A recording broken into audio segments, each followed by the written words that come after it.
Welcome to Series 3 of the Chill podcast. We are Chill, Callie, Heather, Lois, and Louise, and we are excited to share our experiences with you of when we hosted an intergenerational dinner this past summer. So this past June of 2023, we invited 40 people to dinner at a beautiful home in Heber, Utah. Thank you, Dina and Brian Merrill, for hosting us. On their beautiful patio, we overlooked a beautiful mountain valley that was surrounded by both the Wasatch and the Uinta mountain ranges. And while doing so, our 40 guests entered, introduced themselves, enjoyed hors d'oeuvres and drinks, and then we sat down for dinner. We had 6 round tables, and each table had a table host to facilitate the conversation and one representative from each of the 6 generations. Every table had a Gen Zer, every table had a millennial, a Gen Xer, a baby boomer, and someone from the so-called silent generation, someone 74 years or older. But I can tell you, the representative at my table did not agree that her generation was silent. Or at least that silent did not resonate with her. Anyway, at the table, the conversations focused on very specific questions. The unique perspectives and experiences that were shared by the individuals at each table inspired intergenerational creativity, and it helped us honor the wisdom of all ages. These people, who in large part had never met each other before, found the structure of the focused conversations facilitated connections in themselves that were so sustaining as the beautiful, delicious meal that they were sharing together. In the following 4 episodes, we have follow-up conversations with 5 of our guests who volunteered to join our Chill team at the Worthful Media podcast studio in Salt Lake City just a few days after our event. We have a great time sharing stories from the event and perspectives and interpretations. And this process of conversation really helps us to process what we experienced and honor what we learned at this beautiful intergenerational dinner. Please enjoy.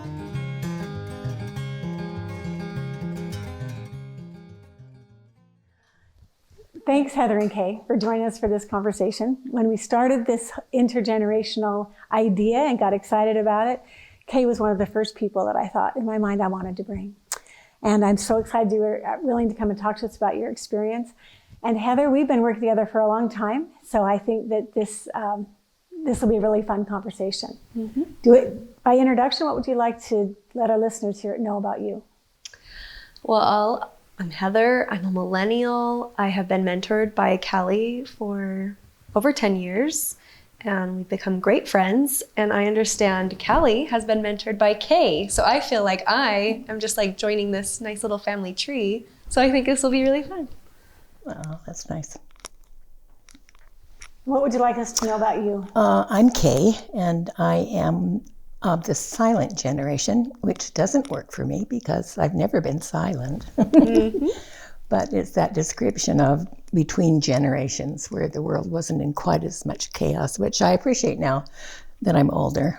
Now that there's plenty of chaos? Yeah, now there's plenty of chaos. And I'm 81 years old. We did look up, but another reason why it was called the silent generation is they grew up during McCarthyism, where they needed to be silent.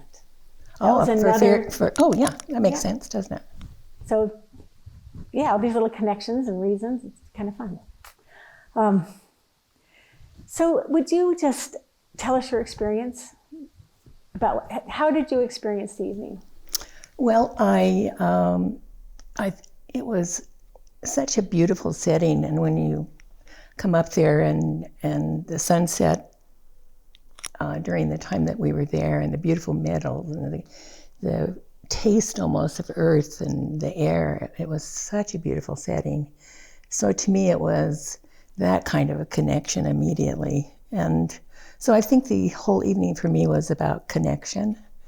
And I had some social anxiety because I didn't really know anybody, and except you. And you had to really trust me to show up, didn't you?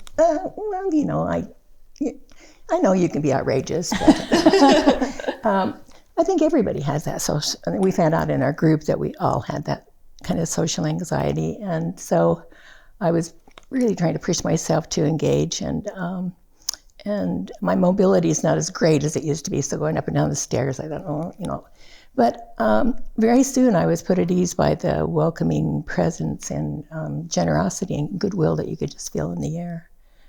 And I have to say that I think that the people that you chose, I'm sure they were special in your mind, but they had to want to come to this because they were curious and also felt they had something to share about their generation.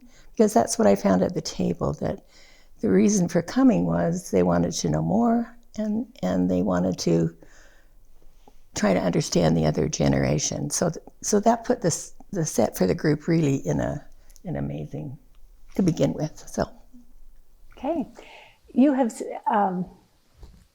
before we started, you were telling us that you had the best group and you had a wonderful experience. Would you like to just share with us how the conversation went and some of the things that happened in your conversation? Well, first off, I was picked up and chauffeured by Mark, and I got in the car and I had this funny experience that happened with my neighbor, and I just started telling him, and very soon we were kibitzing and laughing, and he was like I already knew him. And by the time we got to Heber, with the traffic slowed down, I thought we were old friends. And so he really set the tone for me for getting there. And the people at the table were, I'm sure that we were the best group. They were extraordinary, really. We did the questions that you ask, asking how do you frame your generation? What generation are you in? And basically, these are my words. How does having been born at this time and this generation inform your life and your experience? And so we began with that in mind. And I thought it was really fascinating to hear events that happened historically and then personal events. The millennials and Gen Zs mentioned, Gen X mentions 9/11 and how 9/11 had been such a traumatic event for the country, for them personally. And I think the first time they had felt vulnerable in their lives with, being, invaded from, America's been very fortunate over the years not to have been, invaded like Europe, across Europe. But so I think they were, that was really fascinating to me. And then there was the Kennedy assassination and of course COVID. And as I was listening, I think, really the generation your experience does really define you. And for me, I was born before television. So I, as a child, listened to the radio and I love stories. And to this day, I know that's why I love podcasts, because it's like a return, that circular return to listening and the power of story. And I'd have to say that what this was all about is the power of really sharing our stories. I mean, my age and my life experience gives me certain filters. And I look through the life with those filters. And as I was listening to the young people, I became aware of how their filters are different than mine, once again, based on their experience, So there was one young man in the group who was quiet, and he was a little withdrawn. He looked a little anxious, and so he was sitting to the right of me. And as we went around telling, I didn't realize who he was until later that I did know he is somebody I knew about, and I knew that he had recently got married. But so as he shared that he was uncomfortable socially, and said, kind of been dragged here by his grandma and his mother, but that we'd gone around the circle, and he had found out that everybody there had felt the same way he did, and so that made him feel more comfortable. So that's the power of the group energy, isn't it? And it's that energetic exchange where everybody's fitting in, and feeling okay. So when we were signing the cards that you had going around, Erin, one of the ladies in the group, shared in the most unimportant way. The way she shared it was that she was writing her name, and she said, "Oh, my handwriting looks better." And I kidded her. Somebody said, "Well, please improve your handwriting," kind of stuff. And she shared that she had been recently diagnosed with Parkinson's disease. And just in this kind of, not a victim, just a reporting thing. And I was really touched by that. And I thought, wow, what that would mean to your life. And I think she was a Gen Z. She is Gen X. Gen X. Gen X, okay. I get it mixed up, XYZ. And so I think her sharing that personal thing, and then, so we ask a couple questions about it, not too much because you don't want to embarrass her, anything like that. But I thought she really set the tone for a deeper level of sharing when she was so authentic about that. And I thought she was so gracious, and it's that word authentic I keep using, but it's, in today's world, we often don't really expose ourselves in the vulnerability.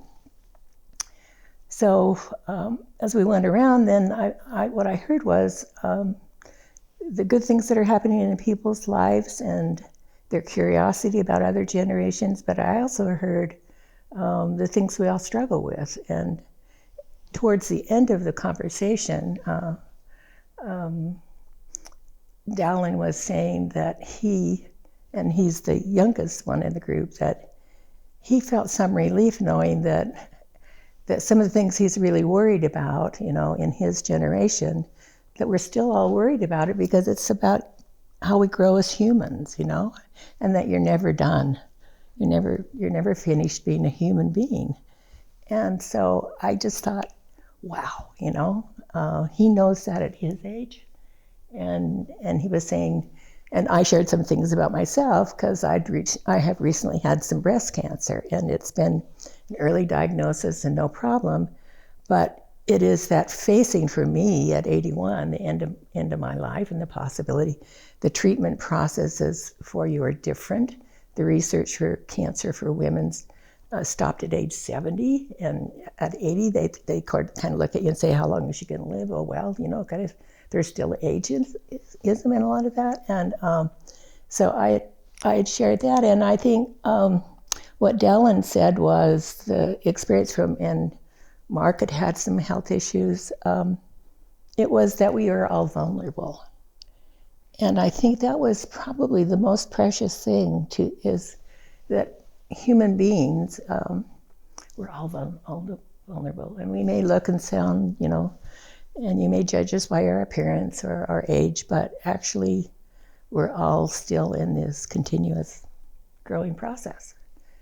And what that means is, I know you and you know me, and despite our age differences, we have so much in common because we're humans. That idea that a young voice at the table said, oh, I don't have to worry so much because you guys are all still worried about these same things. And what a relief. And we laughed about it, Yeah. I don't want to give speeches here, because I feel like I'm going on too long and I'm not interacting with you. Well, I was one of the young people at the table, and I found relief in a different way, but almost similar. We had the baby boomer, Jeannie Groves. She's a Hopi Native American, wonderful. She had finished talking about how they see generations and how they were taught as children to listen to their elders, and you sit and listen and you learn, even you don't go to the bathroom, you don't get up and leave, just this great respect for elders. And then my grandmother was sitting on my left, and she was talking about her growing up, and then both of them just kept echoing each other about, when we grew up, we had nothing, but we didn't know it. Wars, poverty, no pennies. My grandma said we had a hog and a cow and canned peaches and fresh milk. She's like, I ate the best food. We didn't have any money to buy other things, but I will pay a lot of money for those things right now. And so, and then Jeannie echoed the same thing. I lived on a reservation. We would consider it poverty, but it was the best. You just didn't want for anything. And so after, being a millennial, describing the challenges and all this information and all this opportunity and all this possibility, it was kind of you had challenges, I had challenges, and look how resilient, and look at the gratitude, and look at the pleasure and the joy that they have. Maybe I don't need to worry so much about my challenges, kind of like Dallin. It's like very relieving to hear a longer life experience and their perspective. That's great. When our table started talking about technology and how each of the generations use technology different, and those contrasts started, it occurred to me, my dad was a technology nerd. We had the very first Pong game. We had the video disc movies. We had the beta tapes, the VHS tapes. We had everything. He was a TV repairman for many years and telephones, and then he sold and installed in all the hotels and motels for 3 states. He sold them all the RCA TVs and installed them and repaired them, and there were always TVs in the garage. And then he had a speaker company for a while. My dad was so techie, and yet, you know, he had a flip phone before he passed away. Yeah. My mom now has an iPhone. Because that makes our life easier. It makes her life easier. But so there have been, just being a techie just meant something different. Mm-hmm. But that he just loved that. And so that same way that you guys thought of the perspectives changing because of all the challenges, all of a sudden I saw technology differently. Mm-hmm. Wait, my dad was a gearhead. He had all the toys, you know. Mm-hmm. We had motorcycles and boats, and he just had all the toys, and he kept everything running and fixed. And he knew how to do it all. Yeah. Oh, my granny knows how to sew, like so good. Yeah. So well. So well. Thank you. I can be taught still. And I don't have, like, that's a technology I don't know how to use. See, and my mother taught me to sew. I don't do it enough, but I could sew dance costumes and Halloween costumes for my kids. But my mother sewed for all of my sister's clothes, and I was the youngest. And by then, she was working, and it was easier to buy them. Mm-hmm. But my sisters resented that they could never get a pair of jeans because my mom had to sew all of their clothes, and she only sewed my dance costumes. She wasn't still sewing that much. Changes. And I learned to sew on a treadle sewing machine. Treadle? Treadle? Do you know what a treadle? You don't even know what it is? Does it do this? It does this. Okay. And that's what turns the wheels. I've seen it as decor. Yeah. I antique in the room. In the 7th grade, I had a real experience in learning to put gathers to make a skirt, put gathers in a skirt, and then you pull them in a string ring. My mother sewed, and my mother sewed all of our clothing. And I never liked what my mom sewed because she didn't really finish it really great, you know. And so the buttons wouldn't be in line, or there'd be something where you knew it was homemade or some of that kind of stuff. But funniest thing of all is fast forward. So from my childhood and the struggles with the gathers, I go in my middle 40s, I took off and went adventuring, and I ended up in the Peace Corps in the Fiji Islands. And so we're up in the bush, and there's no electricity or running water. And the ladies have these hand crank machines, and there were a couple of treadles in the village. And so I was there as a community organizer about what would help them, what they thought would help them be a healthier village. And they wanted to learn to sew. Oh. Okay, so here I am teaching sewing on a treadle sewing machine. Wow. Isn't that interesting? That is so interesting. That's cool. And there's a lot more control with a treadle sew machine, actually, when you do that. And I was walking through the village one day, and a man said to me, "Well, can you fix sewing machines?" And me, I said, "Well, maybe. What's wrong with it?" So I went over there, and they had this beautiful machine with this burled wood thing, and so I looked at it, and all it was a clogged presser foot, leaned under the presser foot, and it just needed to be tightened, and so I fixed that, and they thought I was just amazing. And so in the next 3 days, we had 20 machines brought to our little brewery for me to fix. So what's wrong with this picture? So I decided, no, it's not about me teaching, that we have to get some experts in the village. And so we got some other Peace Corps workers. Come on, train. There's a side story, but we're off topic. But what goes round circles around, and that experience of me attempting now to teach sewing with the treadle sewing machine. Oh, that's really fun. So you are just reminding me of one of the things I like about being my generation, and the home where we were at. She's one of my very best friends for years, and she and I were laughing that night of how many things we know how to do. My mom was closer to your generation and closer to your age, and she taught me how to can and how to garden and how to make applesauce and how to, I know how to do those little things. She taught me how to sew. I don't always do them and have time for them because now I'm working full time and my life is different. But when my kids were little, I practiced all those things. I sewed their costumes. I did all of that. And just like you in the Peace Corps had a skill that nobody else had, I feel like I have a lot of skills that the younger people don't have. I know how to play volleyball and softball and basketball. We were taught in PE all of those things. I had to do gymnastics in school. And the kids don't get that opportunity anymore. They don't. We had trampolines and pommel horses and balance beams, and we had the uneven parallel bars. I did those things. I did climb a rope. Climbed a rope. And that was it. And you didn't ever get to do. I don't feel like they get to do that anymore. I think that's really an amazing comment. I think that's really perceptive because I think that's really true. And one of the things that I think I often define myself as being really resourceful in today's world, and it's because of that, because I learned how to figure things out. And it wasn't just given to me and I didn't know exactly how it worked, but you figured it out, or you went to somebody and figured it out. And so, I just redid all the doorknobs and hinges in my house. And when I'd come to a problem, I would say to my husband, "I am Marv Johnson's daughter. I can do this." And my dad solved everything. Baling wire and duct tape, he fixed everything. My mother's the most creative homemaker, and she has all of those skills. And she doesn't even know they're special or unique. But I feel so lucky to be sandwiched in between your generation and Heather's generation because I feel totally capable and competent and resourceful. I can handle anything. So, you come back to education, which is our mutual love, and that, what is it we're teaching kids now that helps them to be resourceful would be a fascinating question.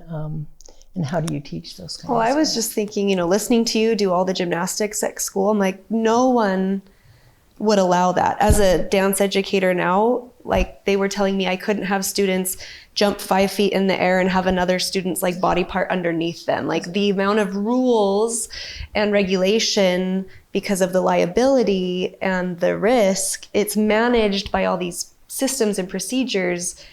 And so I'm like looking at I was like, look how much risk you got to manage on your own and practice with. Yeah. I probably, as a child, had a lot of risk managed for me that I didn't get to navigate through myself. And then I look at my own child and I'm like wanting to manage risk for him. He loses a shoe on the playground and he's going to step in the wood chips. And I know that it's going to give him a sliver, or it's going to stick to his sock, and then he's going to scream. And like, I already anticipate all the things.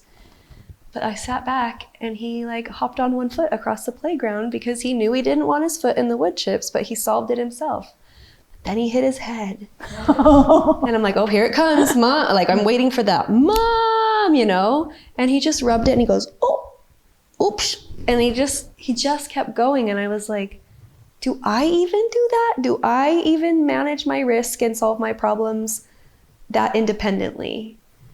Yeah, that's it. I think the word that comes to my mind, there's a sense of efficacy when you manage it yourself and you can do it and I can do it stuff. And a sense of the other word comes confidence or something. Confidence, yeah. But the helicopter parent who's micromanaging everything has a different kind of result in the parenting, doesn't it?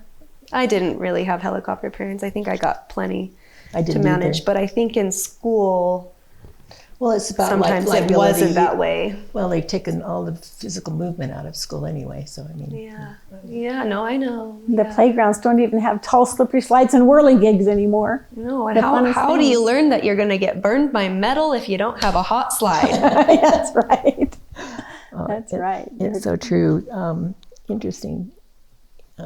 Yeah, so many changes. And how do we mitigate that in education?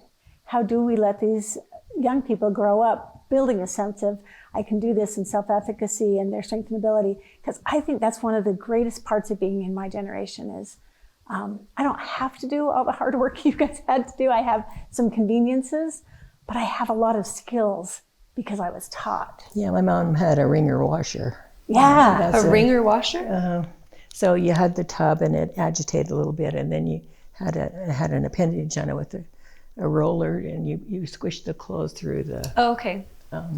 So you're doing like the spin cycle yourself. You're doing the spin cycle yourself, but Funny. well, I think in human development, there's the young people know how to do things that I don't know how to do, but I think for me, there's what I see with my grandkids, and I have 3 adult grandkids, none of which are married. They're 27, 28, and 32, and they have such trouble connecting, and they feel so uncomfortable, and they haven't learned the social graces in a way. And my granddaughter tells me, I wished I was of your generation, because you actually went on dates, and that it's so confusing, where the media, the cultural, all of that anxiety about, finding a partner and all of that was always there, and dating and your appearance and that. But now it's on steroids, because it's constantly in your face about how you look. And I just find that they live in a different environment about all of that. And they're risk averse about that as a result of it too. Right. If I do this, how will I appear? Yes, or you just don't do that. And I said she's interested in this young man on a softball team, and so she learned that he was golfing. So she went and took some golf lessons and posted a picture of herself on Instagram golfing to get his. It's now part of her resume. To get her attention, and I was, and she said, I don't know how to get his attention, or I think he's shy, and I said to her, well, you could write him a note. She said, oh, I'd never write him a note. How bold of you! Pencil and paper, and that's so vulnerable. And I say, oh, okay, but she figured it out herself, so she posted a picture of herself online golfing to get his attention. 21st century note. 21st century note. But did it work? Huh? Did it work? It's too soon to know. Oh, all right. It has to simmer on the interwebs a bit. Like it can't be taken down. It's got to be real. That's really fun. So Certainly this is fun to think about the mentoring that happens. And 20 years ago when I met you, Kay, you were teaching professional development to teachers in education, and we had that common language, and you were wise. And I thought, I want to learn from this woman. So I kept calling you, and you kept taking my calls, and we became great friends. And I have that kind of a pattern and habit in my life. I choose my mentors. I want to learn from that person. I want to learn from that person. And I've done that again in our Chill group with Lois and Louise. Oh, yes. Wonderful people that I can learn from and be with, and it's delicious, and I choose that. So one of the cool things for me that evening was I had my mother there. Yes. And my childhood mentor, who lived across the street from me, who set this incredible image of working women when I was very young. Because when I was 12 or 13, she was in the newspaper for being the first woman moved into an executive position at Kennecott Copper Mine. So she was very professional. But the benefit to me was I could dictate my papers to her, and she would type them at 110 words per minute, and she could type as fast as I could talk, and we could write a 2-page paper in 20 minutes, and it was great. And I had this wonderful professional role model even as a kid, where my mother had been an incredible homemaking professional, and then she did go to work. And her resilience, she was good at everything she did. If she retired from ZCMI, but she became department manager and the buyer for West Bend and moved into coats and suits. She was always the best at what she did, and she still does numbers in her head. But that work ethic that she always had with no college education, she just did it.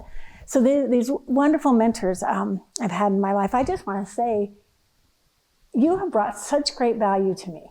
Oh, well, thank you. I can be completely stressed out at work and call you on my drive home, and you'll have 3 solutions or ways to shift my thinking and new ideas and new innovation. And I really believe much of my success in my professional life is because of your mentoring, the great advice that you gave me. Oh, my goodness. And the things that you've taught me. You're one of the best question askers. I was going to say, I know how to ask good questions. You ask the best questions. It's the key to mentoring. Yeah. And you ask the best questions, and you've taught me how to ask better questions. And my career and profession is different because I was smart enough to choose you for a mentor. Well, you are smart. Well, thank you, Callie. That's wonderful. But it's also a reciprocal relationship over the years, and the sponsoring you in the mentoring and supporting you. And supporting you take risks and to go get your master's degree, and but it is. I get great joy from watching you grow, and it's like, it's like I'm your mom, but it's the professional connection and the areas that you have parted the waves and moved forward into are just so exciting for me to see. And I always feel that joy. Yes, I really do. And you witness that for me, and you play that role of the witness, and you articulate it and tell me, and you can describe to me my growth, and I go, oh, I didn't even notice. That's really lovely. And I'd say the same thing. So I chose Heather as an employee 10 years ago. It would be as a BYU student. And the gifts that I've gotten back because I was smart enough to choose Heather and say, I want you to come work with me. I want to share this workspace with your energy and with your intellect and see what we can come up with together. So we hired you as our ArtsBridge scholar as a BYU student. She did. And you worked for me then. Then you graduated from college, went out and got a job. And then after you'd worked for a few years, I hired you again and brought you right back in. And we have the privilege of doing this together. And how lucky so for me, this intergenerational dinner is real in my personal life and in my professional life. And I just feel so rich and abundant because I have deep, rich experiences with multiple generations. Yeah. Do you think it's unusual to choose your mentors, or? I don't know. Do you think? I've always done it. I've always really sought out. I want to be around the best, brightest people. I want to have people who elevate me and lift me. You choose your mentors? Some I don't. Some just land and they just show up. Some I don't want to be my mentors, and they mentor me anyway, and I learn later how that's grateful I am. That's usually bossing or something. Yeah. Well, no, I had a teacher. I mean, one of my teachers that I had, I was like, I really can do this better. I'm going to go into education. And then later when I learned about education and teaching, I was like, man, they did it right. That was just what I needed. So it was like mentorship in retrospect. I wasn't receptive. I wasn't prepared to be mentored at the time that it was given to me, but they were generous. Is that when the student's ready, the teacher arrives? Yeah, when the student's ready, the teacher arrives. Yeah. I think for me, as I think about where I got that idea or that model or that sense of being is from a second grade teacher. When I was, so I would have been, 7 years old? And her name was Miss O'Brien, and she was tall and slender and very proper, very pretty, never married, and her life was teaching second grade. And she had this presence about her, but what I experienced with her is being seen and being heard. And she saw something in me that she reflected back to me as being of value and of wonder. And boy, it's like you give that back, you accept that, and it's like water on a dead plant, My family was under a lot of stress then. My dad was out of work, and I remember the angst in my family, and boy, the emotional needs from that second grade teacher. And I always wanted to be like her. And over the years, that mentoring relationship with teachers is where my heart was so touched that I know the power of that, and I want to give that back. So I think it's from Miss O'Brien, bless her heart, and all the others along the way. And I watched children. I was a school social worker for a while, and I watch how resilient kids were, wounded children, and they would find an adult, whether it was the custodian, they needed a dad, they wanted to know how to fix things.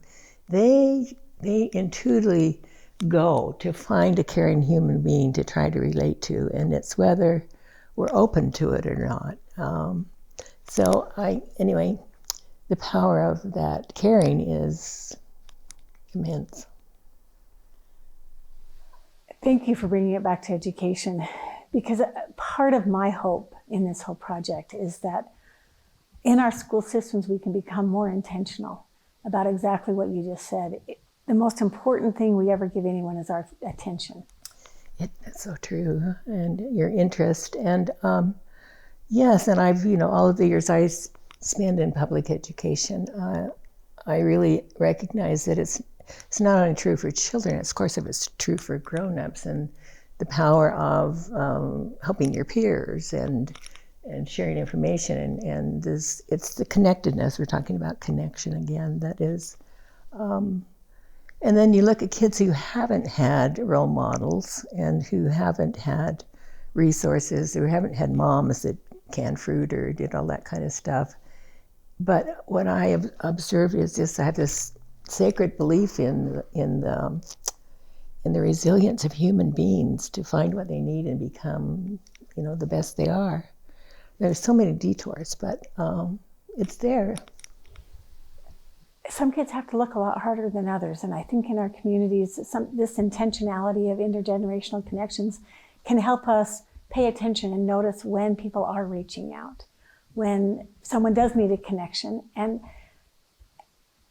the kids do have their peers, but how important for kids it is to understand what's before them and behind them. Absolutely. And that's the intergenerational piece. It is. This is a model of where I'm going. This is a model of where I've been. And that is where the richest learning happens.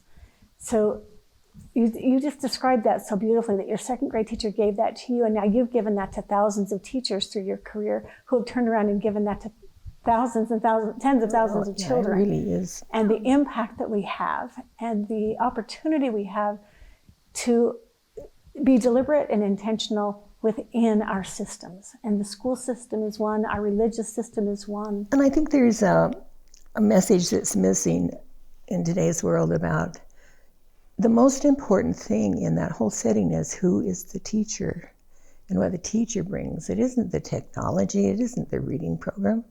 A great teacher will be so resourceful to find how to engage that student, and it's who the person is and the valuing of what skills that takes and what heart that takes and how challenging the job is. But it is still, it's who the teacher is. It's the time-tested truth of it's in the relationship. Yes. All learning happens within relationship, and the leader of the classroom that we call the teacher establishes that culture.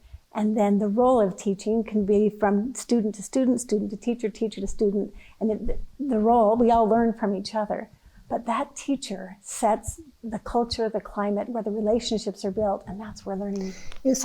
It's really true. And it's hard to always teach that to teachers. And when you're talking about mentoring, I was involved many years ago with the State Office of Education in creating the first mentoring program for teachers in Utah. And what you find is that we assign them to a veteran teacher. They come in, we haze them, put them in the worst room, and where the heat doesn't work, or it's too hot, or they're empty room and no materials, and Heather's nodding at. And but the idea of mentoring is, well, to tell them what you do that works, and that is not mentoring. And so what I found an interesting challenge with teachers to talk about, no, it's helping them become the best they do and what works for them, because that's the magic of, and yet we all know we learn and communicate differently. But so mentoring teachers is another thing that has been sadly missing in the development for teachers. But it's all connected, because the thing that education does is a generational conveyance of the values of society, and that is a generational gift that we get, that children come in and it's a slow moving bureaucracy. I used to be really frustrated about it. Now I recognize there's some value in the slowness because of all the politics and the changes and the world events that come in. And so there's a constancy there that is generational over the generations that is what I think makes America at its heart what it is. It's my opinion. And I think schooling is right on topic because it's a place all across the country that is the one institution that will always be intergenerational. Mm-hmm. And so we want to really think about being intentional about those intergenerational. Yes, and because it's an intergenerational prospect, because the teacher's older than the kids, that kind of stuff. But I think I'm rambling, but all of that is true, and it's still all about the quality of the connections we make, no matter what age you are. I have one last question. May I go for one more? Okay. One of the questions we've been asking people is that, what do you plan to do with this information? And I know that one piece of your work is in the Crohn's Council, the group of women aging, and the Crohn's Council you've been active in for a long time. So you brought me into that organization, and Heather and I went to one of your recent conferences, and we danced intergenerationally, and I brought my mother, and there was someone over 100 that day that danced with us, and we had multiple generations of women dancing together at your Crohn's Council conference. That was extraordinary. I understand you are working on the same kind of idea with that. What are you going to do to promote intergenerational activities in our communities through your work? Well, 34 or 5 years ago, I was with a group of women who had been Utah's feminists in many ways, but had been really working to advocate for the rights of women and in laws and culture and so forth, and had started the first resource center at University of Utah. And as she retired, she was very aware of the ageism for women, and that how many women, and if you talk to women my generation, they will tell you that they feel disposable and they feel invisible, and the need to pressure to your appearance, and you're kind of, I feel like a benched Buddha. I'm sitting there with all this wisdom and no place to interact with it. So we were doing an annual gathering once a year, and we used the ancient archetypes of mother, maiden, crone, which are the periods and different phases of your life, generational phases too. And so fast forward to now, and the group that's in leadership of that has decided that it's no longer viable, and they have decided to shut it down. And so there's a core group of us, and so at 81, I'm in the process of recreating a new women's organization that would speak to all of the generations, more to the maidens, to the mother, and the crone. So at 81 years old, I'm trying to create this new organization who's going to go online. Heather, I need your help. I'm there for you. But so it has to be much more an online presence, and we've been doing Zoom meetings. But for me, as I envision this, and I've got lots of ideas, it will have an online institute. But what's going to make us unique is Ken Wilber talks about what he thinks that is needed for the next generation, and that we should be teaching, you're going to love this, wisdom skills. Mm-hmm. Okay? And he frames wisdom skills as, the first one is self-awareness, self-conscious, raising your consciousness. And so what you're doing right now is teaching wisdom skills, because you're raising the consciousness about the multi-generational issues and connections. So you're teaching wisdom skills. I'm getting a body rush as I talk about it, because I feel so strongly about it. But so I'm going to frame, with this group, we're going to frame what we're approaching is to teach the generations of women wisdom skills. And then one of the main things we're going to do is we're going to offer cross-generational conversations for women. And for me, that is the work of the crone is postmenopausal, and you're supposed to come into your wisdom. But chronological age does not make you wise. I know a lot of old ladies that are not particularly wise. They're still stuck in their stuff. But so I don't want to just claim being a wise woman. I want to say there's wisdom in every age. Look at you, the wisdom that you have in you. Oh my gosh. And the wisdom that you have in you. And so it's about sharing that wisdom and coming to understand that the journey, the similarities and differences, the support for women. And it's going to all through be multi-generational conversations. That will be our beginning into what is mentoring. What is the work of the crone, is mentoring others on the path. Oh, thank you for sharing. We hope that out of our generational dinner, we can continue fertilizing seeds that have been planted. And I can't wait to see what you do with your intergenerational ideas for women. And what else blooms out of this event? When you talked about it, it was just like this, the synchronicity of the universe that, yes, this is what we need to be doing. And I couldn't wait to get there to see what you were doing. So, and I'm so glad. And now I can't wait to see what happens next. So thank you for the opportunity, for inviting me, and for your affirmation of me as a person. And I want to just throw that right back at you. My goodness, what wonderful work you're doing. And I'm here to support in any way I can. So thank you so much, and likewise. Yeah. Sure love you. Love you too, honey. In a world full of complex challenges, we need more open-hearted opportunities to express ourselves. In a world full of heated debate, we need more open-minded opportunities to listen to each other. In a world full of fear and anxiety, we need more chances to chill and turn toward one another. Join us as we host conversations with educators, artists, activists, community members, and youth to surface the intergenerational wisdom we need to understand, adapt to, and solve the urgent issues facing humanity.